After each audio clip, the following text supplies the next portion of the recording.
conspiracy theories we're going over today, just like the last video. So let's get right into it. Alright, I've got some water here because I like whisper reading, really dries my mouth for some reason, I don't know. Whatever. Anyways, number 6, continuing on from the last video. The moon landings were faked. It's now been nearly 4 decades since Neil Armstrong took his giant leap for mankind, if that is, he ever set foot on this planet. Doubters say the US government, desperate to beat the Russians in the space race, faked the lunar landings with Armstrong and Buzz Aldrin acting out their mission on a secret film set, either high in Hollywood Hills or deep within Area 51. With the photos and videos of Apollo missions only available through NASA, there is no independent verification that the lunar landings were anything but a hoax. The Smoking Gun film of Aldrin planting a waving American flag on the moon, which critics say proves he was not in space. The flag's movement, they say, clearly shows that the presence of the wind, which is impossible in a vacuum. NASA says Aldrin was twisting the flagpole to get the moon soil, which caused the flag to move. Theorists have suggested that filmmaker Stanley Kubrick may have helped NASA fake the first lunar landing. And as for Virgil I. Grissom, Edward H. White, and Roger B. Chaffee, 3 astronauts who died in a fire while testing equipment for the first moon mission, they were executed by the US government, which feared that they were about to disclose the truth. 6% of Americans say that they thought the lunar landings were fake. This one's interesting. I don't agree. I think, I don't know, I'm not the biggest fan of conspiracy theories, like I said in the last video. I disagree with it, but there is, give me a second here, sorry. There is, like, ample evidence to suggest that it was not legit. So yeah, that one's interesting. I don't know. It just, for every, like, one fact in a conspiracy theory or 1 point, there's like 20 points on the legitimate side. Like, NASA had all of this funding. They spent, millions of dollars, and it's proven on all of this stuff. There's so many people, so much money, so much resources, so much information they gathered from the moon that it seems crazy to call it fake. So yeah, that's where I stand on that one. I knew that one before I had read this, but yeah. Next we have Jesus and Mary Magdalene. I'm not sure how you pronounce it. Jesus and Mary Magdalene might have been married or so. The Gospel of Philip, or so says the Gospel of Philip. Sure, it's the basic plot of the Da Vinci Code, but the theory finds its basis in writings from the Gnostic Gospels, I don't know how to pronounce that word, which were discovered in 1945 and whose authenticity religious experts still dispute. In the Gospel of Philip, Mary Magdalene, who is referred to as Jesus' companion or partner, is depicted as being closer to Jesus than any other apostle. In an exchange between Peter and Mary, he admits to her that the Savior loved you above all other women, a tense moment in the scripture that seems to portray the jealousy that the other apostles might have felt for Mary's relationship with Jesus. The only other evidence used to support the theory is a mention of Jesus kissing Mary often, but some say kissing was the custom and it was typical of Jesus to practice it with those close to him. Not gonna lie, I don't really get this one. I understand that it sounds like she was like his partner.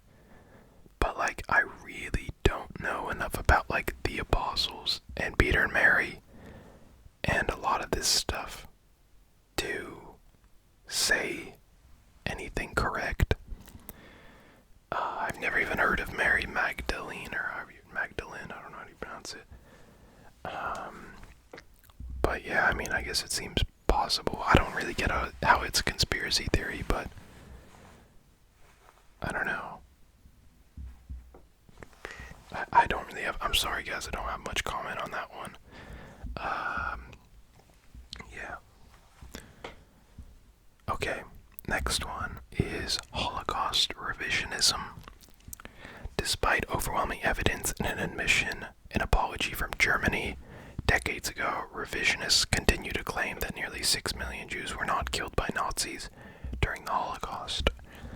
Iranian President Mahmoud, I don't know how to pronounce his last name, for one, has called the Holocaust a myth and suggested that Germany and other European countries, rather than Palestine, has called the Holocaust a myth and suggested that Germany and other European countries, rather than Palestine, provide land for a Jewish state. Unlike Mahmoud, the Iranian president, most revisionists do not deny that Jews were interned in prison camps during World War II. Rather, they argue that the number of deaths was greatly exaggerated. Gas chambers are a particularly sticking point. Holocaust deniers say they were purely a rumor, or if they did indeed exist, if they indeed existed, were not powerful enough to kill, though evidence in history indicates otherwise. And the photographs of dying Jews, attorney Edgar J. Steele, a revisionist, says all those pictures of skinny people and bodies stacked like cordwood were actually Czechs and Poles and Germans who died of typhus, which was rampant in the camps. That is one controversial theory. I'm pretty sure in Germany, and I think in France as well, you actually go to jail if you deny that the Holocaust happened, which is crazy. I guess if you deny publicly, obviously. Yeah, I mean, personally, I think it 100% happened. Although I don't, it might not be 6 million. I'm sure that that number could be exaggerated or underreported, especially because, it was back in the 1940s, so obviously there wasn't great ways to record the amount of people that were dying specifically from that, as opposed to the rest of the war that was going on. And yeah, I think people are probably biased in terms of maybe Jewish people kind of would exaggerate how much had happened after the war, and maybe, I don't know, people related to the Axis powers would the opposite, under exaggerated. But yeah, I don't see it not being in the millions, maybe just not exactly 6 million. But that is actually crazy that some people call it a myth, completely. And frankly, pretty disrespectful in my opinion. Just cause, so many people's, great, so many people that are my age, they're, I don't know how old it would be, great-grandparents, I think, either may have, died for that or been greatly affected by it, so I think there's ample evidence to suggest that it was very much a real activity. Anyways, let's go to number 9. We have the CIA and AIDS. Since the Centers for Disease Control and Prevention first reported the HIV/AIDS epidemic in 1981, rumors have persisted that the deadly virus was created by the CIA to wipe out homosexuals and African Americans. Even today, the conspiracy theory has a high number of prolific believers. South African President Thabo Mbeki once tooted the theory, disputing scientific claims that the virus originated in Africa and accusing the US government of manufacturing the disease in military labs. When she won the Nobel Prize, Kenyan ecologist Wangari Maathai used the international spotlight to support the theory as well. Others insist that the government deliberately injected gay men with the virus during the 1978 hepatitis B experiments in New York, San Francisco, and Los Angeles. Still others point to Richard Nixon, who combined the U.S. Army's Biowarfare Department with the National Cancer Institute in 1971. Though the co-discoverers of HIV don't agree on its origins, most members of the scientific community believe the virus jumped from monkeys to humans sometime during the 1930s. Wow, that one's crazy. Like, there's no way that can be legit. That just seems insane. And I obviously am aware that in the United States, well, in the world, but mainly in the Western world back then,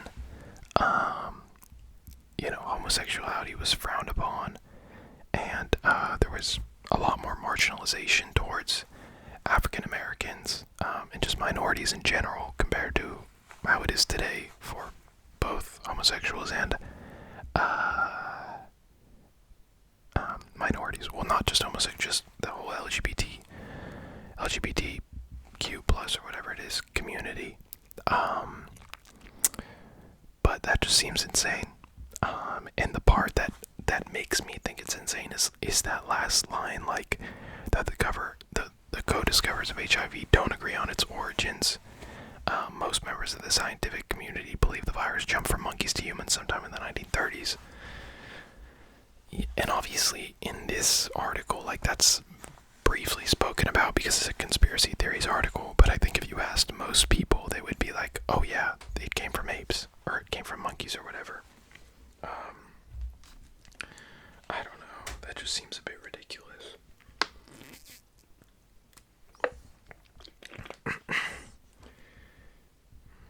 And like, you don't have to be gay or whatever to get AIDS or HIV. I'm pretty sure like Eazy-E, who was a member of NWA, died from it, and he was straight. It's very much possible to get it, so I don't think that would have made much sense from the government, but whatever. The last article, the last conspiracy theory, should I say, is the reptilian elite. I have heard of this one. They are among us, blood-drinking, flesh-eating, shape-shifting, extraterrestrial reptilian humanoids with only one objective in their cold-blooded little heads: to enslave the human race. They are our leaders, our corporate executives, our beloved Oscar-winning actors and Grammy-winning singers, and they're responsible for the Holocaust, the Oklahoma City bombings, and the 9/11 attacks. At least former BBC sports reporter David Icke, I don't know, who became the poster human for the theory in 1998 after publishing his first book, The Biggest Secret, which contained interviews with two Brits who claimed members of the royal family are nothing more than reptiles with crowns. The conspiracy theorist and New Age philosopher who wore only turquoise for a time and insisted on being called Son of Godhead says the Anunnaki,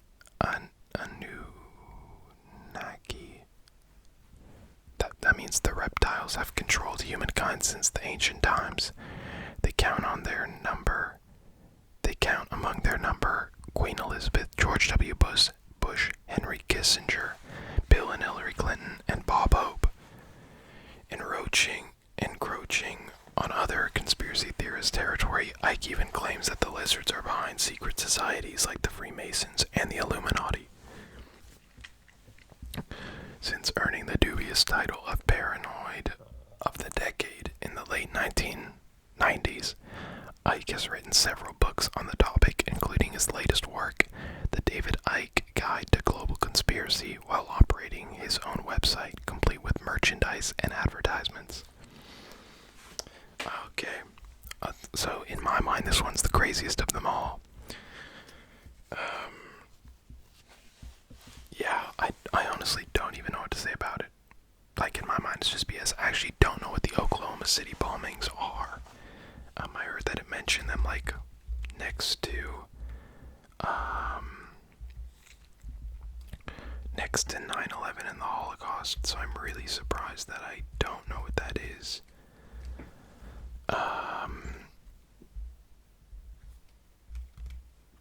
I just am curious, just because I've never heard of that. Okay, bombings in Oklahoma City, pretty obvious from the title of the thing. But yeah, that seems kind of crazy. Obviously, the reptiles, like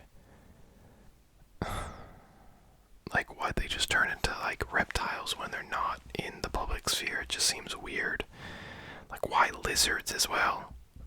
It's not even like that scary of like, why wouldn't you be like a bear or something? A lizard is just so random. Like, I don't know.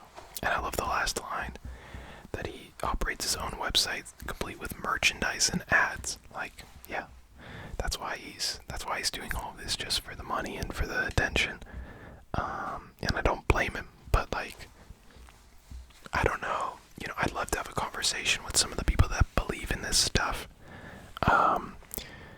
And like a factually based conversation, not just an opinion based one.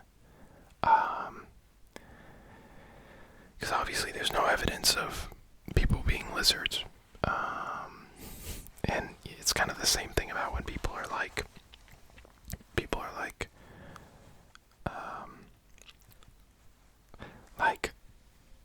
they bring up like one evidence point, but it's not really there. But there is plenty of evidence that, like, every human is not just a lizard, right? Like, I don't know. It seems crazy. And then he says, like, that they're the secret society behind the Illuminati, like, just hijacking another conspiracy theory. Whatever. Anyways, that was 5 more conspiracy theories. I hope you guys enjoyed this series. It was pretty fun. If you haven't seen part 1, go check out part 1. Obviously, don't forget to like this video. Don't forget to comment